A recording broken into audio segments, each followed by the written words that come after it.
ശബ്ദമില്ലായിരുന്നു. അതാണ് കഴിഞ്ഞ ആഴ്ച നിങ്ങളുടെ മുമ്പിലേക്ക് വരാൻ പറ്റാതിരുന്നത്. അതവിടെ നിൽക്കട്ടെ, നമുക്ക് നമ്മുടെ വിഷയത്തിലേക്ക് വരാം. ദ 12th പ്ലാനറ്റ്, 12ാമത്തെ ഗ്രഹം. അങ്ങനെ വരാൻ വഴിയില്ലല്ലോ. നമ്മൾ പഠിച്ചിട്ടുള്ളത് നമ്മുടെ സൗരയൂഥത്തിൽ 8 ഗ്രഹങ്ങൾ മാത്രമാണുള്ളത് എന്നല്ലേ. മെർക്കുറി മുതൽ നെപ്റ്റ്യൂൺ വരെ നീണ്ടു കിടക്കുന്ന 8 ഗ്രഹങ്ങൾ. എന്നാൽ നമ്മളിന്ന് സംസാരിക്കാൻ പോകുന്നത് ഏതാണ്ട് 6000 വർഷങ്ങൾക്ക് മുൻപേയുള്ള ചില കണക്കുകൂട്ടലുകളെ കുറിച്ചാണ്. അതിലാണ് 12ാമത്തെ ഗ്രഹത്തെക്കുറിച്ച് വിശദീകരിക്കുന്നത്. അതിനർത്ഥം നമ്മുടെ സൗരയൂഥത്തിൽ 12 ഗ്രഹങ്ങൾ ഉണ്ടായിരുന്നു എന്നല്ല. നമ്മുടെ സൗരയൂഥത്തിലെ വസ്തുക്കളിൽ 12ാമത്തത് ഒരു ഗ്രഹമായിരുന്നു എന്ന്. നമ്മൾ ഈ ജ്യോതിഷത്തിലൊക്കെ കാണുന്നത് പോലെ നക്ഷത്രങ്ങളെയും ഗ്രഹങ്ങളെയും ഉപഗ്രഹങ്ങളെയും ഒന്നും വേർതിരിക്കാതെ മൊത്തത്തിൽ അവർ കണക്ക് കൂട്ടിയിരുന്നു.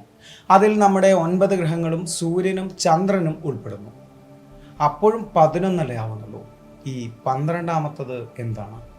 അവിടെയാണ് 12ാമത്തെ ഗ്രഹം എന്ന സങ്കല്പം വരുന്നത്. അവർ പറയുന്നു, സൗരയൂഥത്തിലെ ഏറ്റവും അറ്റത്തുള്ള 12ാമത്തെ വസ്തു ഒരു വലിയ ഗ്രഹമാണ് എന്ന്. അവിടെ നിന്നും ഒരു കൂട്ടം ഭൂമിയെ സൂക്ഷ്മമായി നിരീക്ഷിക്കുന്നുണ്ട് എന്ന്. ആരാണ് ഈ അവർ? ഏതാണ് ഈ 12ാമത്തെ ഗ്രഹം? അറിയാം. കയറിപ്പോരും ചങ്ങായിമാരെ ബേപ്പൂർ സുൽത്താന്റെ ദുനിയാവിലേക്ക്.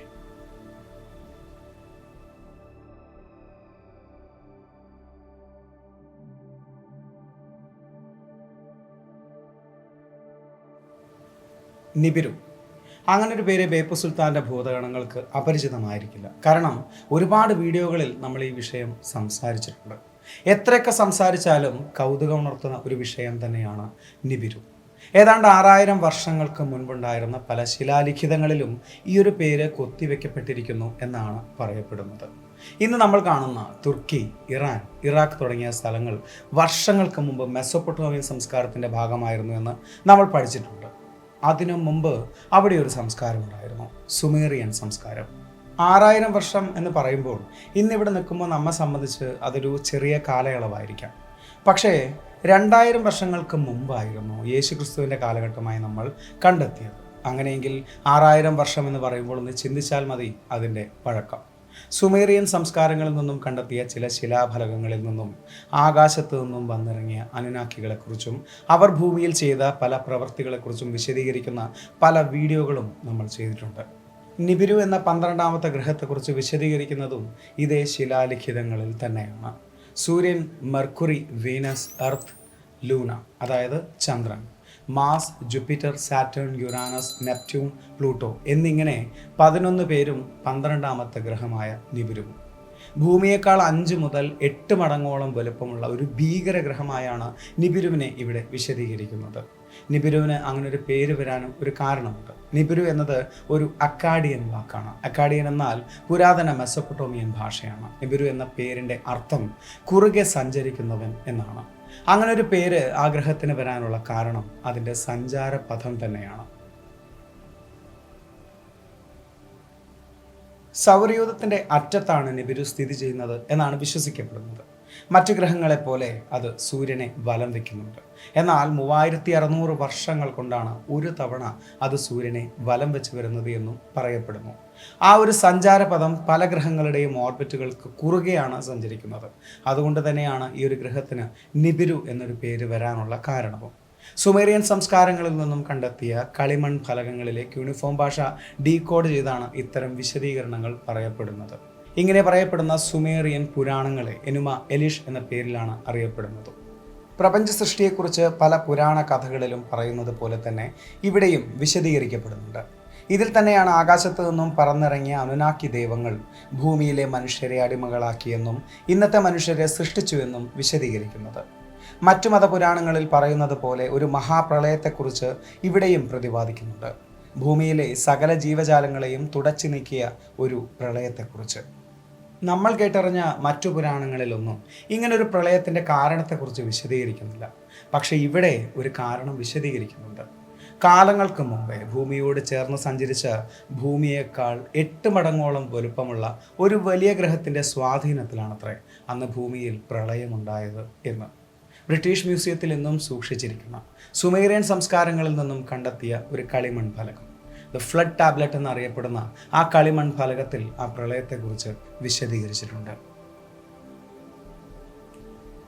നിബിരു എന്ന ഗ്രഹത്തെക്കുറിച്ചും അത് ഭൂമിക്ക് നേരെ സഞ്ചരിച്ചു വരികയാണ് എന്നതിനെക്കുറിച്ചും നാളെ എന്നെങ്കിലും അത് ഭൂമിയുമായി കൂട്ടിയിടിക്കുമെന്ന ഗൂഢാലോചന സിദ്ധാന്തത്തെക്കുറിച്ചുമെല്ലാം ഇതിനു മുമ്പേ വ്യക്തമായൊരു വീഡിയോ നമ്മൾ ചെയ്തിട്ടുണ്ട്. ആ വീഡിയോയിലും മറ്റു പല വീഡിയോകളിലും നമ്മൾ പറഞ്ഞിട്ടുള്ള ഒരു വിഷയമുണ്ട്, ചന്ദ്രൻ്റെ ഫോർമേഷനെ കുറിച്ച്. അതായത് കാലങ്ങൾക്ക് മുമ്പ് ഇവിടെ ഉണ്ടായിരുന്ന ഗയ എന്ന വലിയ ഗ്രഹത്തിൽ ചൊവ്വയോളം വലുപ്പമുള്ള തേയ എന്ന മറ്റൊരു ഗ്രഹം കൂട്ടിയിടിക്കുകയും അങ്ങനെയാണ് ഭൂമിയും ചന്ദ്രനും ഉണ്ടായത് എന്നൊരു ഹൈപ്പോത്തസിസ്, ജയന്റ് ഇമ്പാക്ട് ഹൈപ്പോത്തസിസ് എന്നാണ് ഇതറിയപ്പെടുന്നത് എങ്കിലും മറ്റൊരു പേരിൽ കൂടി ഇതറിയപ്പെടുന്നുണ്ട്, Orpheus impact theory. 1974 William Hartmann, Donald Davis എന്നിവരാണ് ഇങ്ങനൊരു തിയറി യൂണിവേഴ്സിറ്റി ഓഫ് അരിസോണയിൽ വെച്ച് വിശദീകരിക്കുന്നത്. എന്നാൽ വർഷങ്ങൾക്ക് മുമ്പേ സുമേറിയൻ ശിലാലിഖിതങ്ങളിൽ ഇങ്ങനൊരു ഇമ്പാക്ട് തിയറി രേഖപ്പെടുത്തിയിട്ടുണ്ട്. വർഷങ്ങൾക്ക് മുമ്പേ നിബിരുവിൻ്റെ സഞ്ചാരപഥത്തിൽ ടിയാമത്ത് എന്നൊരു ഗ്രഹമുണ്ടായിരുന്നു എന്നും നിബിരുവുമായുള്ള കൂട്ടിമുട്ടലിൽ ആ ഗ്രഹം തകർന്ന് അതിൻ്റെ അവശിഷ്ടങ്ങൾ കൂടിച്ചേർന്ന് മറ്റൊരു ഗ്രഹമായി മാറിയിരുന്നു എന്നും.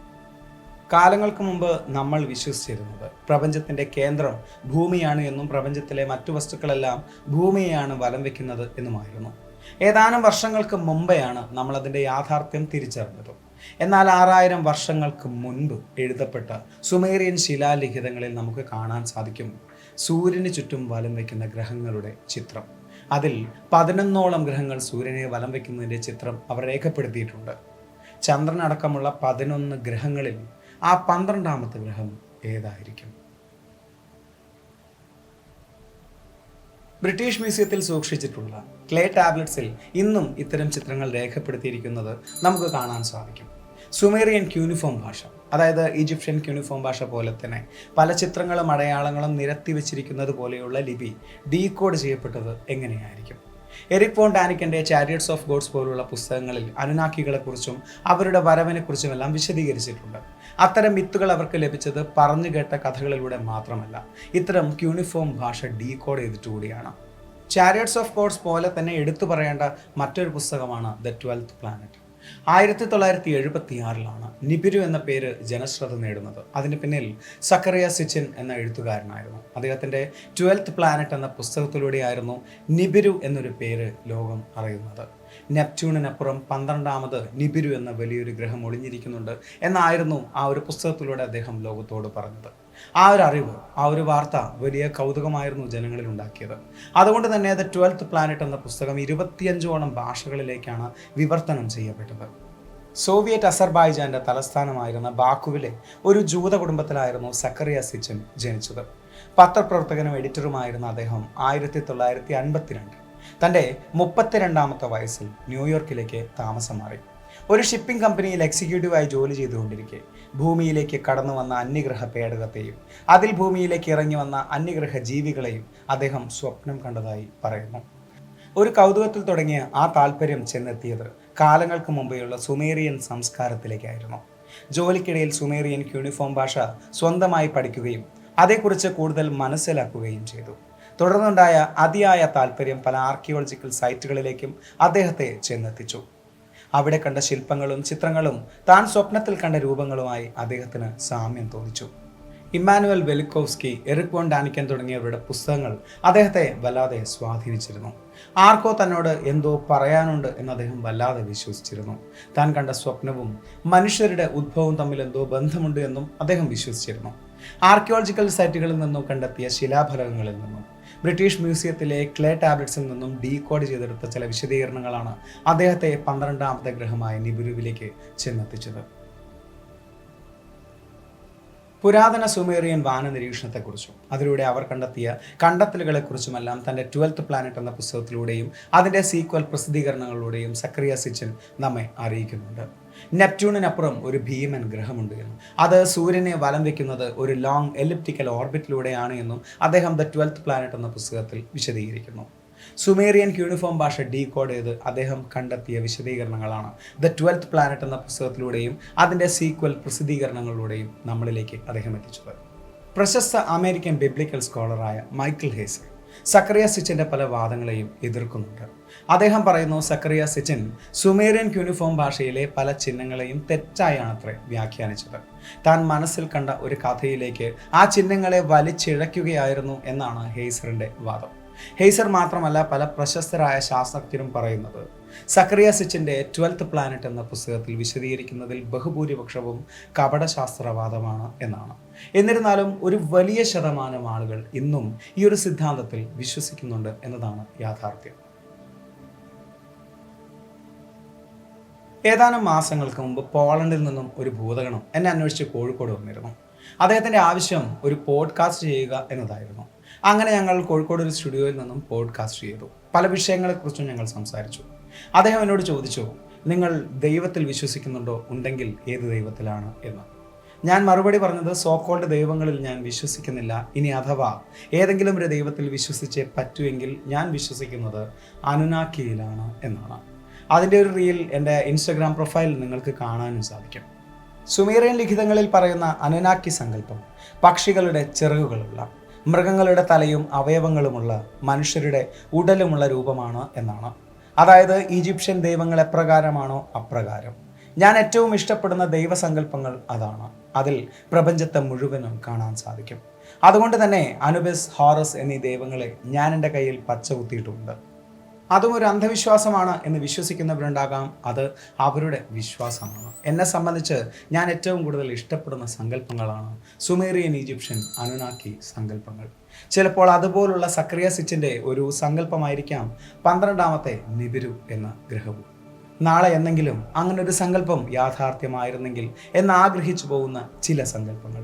ഈജിപ്ഷ്യൻ ദൈവങ്ങൾ, അനുനാക്കികൾ, 12ാമത്തെ ഗ്രഹമായ നിബിരു. ഈ ഒരു വീഡിയോ നിങ്ങൾക്ക് ഇഷ്ടമായി എന്ന് വിചാരിക്കുന്നു. സുൽത്താൻ എപ്പോഴും പറയുന്നത് പോലെ സബ്സ്ക്രൈബുകൾ കൂമ്പാരമാകുമ്പോൾ പരിപാടി ഗംഭീരമാവും. അതുകൊണ്ട് സബ്സ്ക്രൈബ് ചെയ്യുക. അടുത്ത വീഡിയോയ്ക്ക് വേണ്ടി കാത്തിരിക്കുക. അതുവരെ